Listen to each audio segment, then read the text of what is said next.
பின்பு 2016ஆம் ஆண்டு ஒரு ஐடி ரெய்ட் போடப்பட்டது ஒரு ஐஏஎஸ் ஆஃபீஸர் வீட்டு.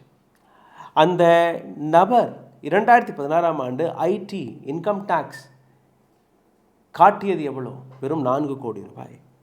4 crore he declared as his total wealth for lifetime. ஒட்டுமொத்த வாழ்க்கையில் அவர் சம்பாதித்தது 4 கோடி ரூபாய் என்று.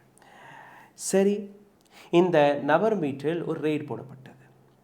17 properties in Delhi, 8 commercial buildings in Gurugram.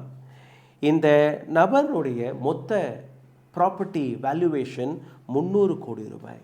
இந்த நபரை பிடிபட்டார்களா? கிடையாது.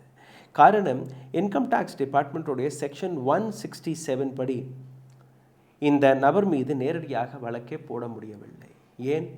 அதுவும் நீங்கள் பாருங்கள், ஆன் பேப்பர் இந்த ப்ராப்பர்ட்டியுடைய ஓனர் யார்?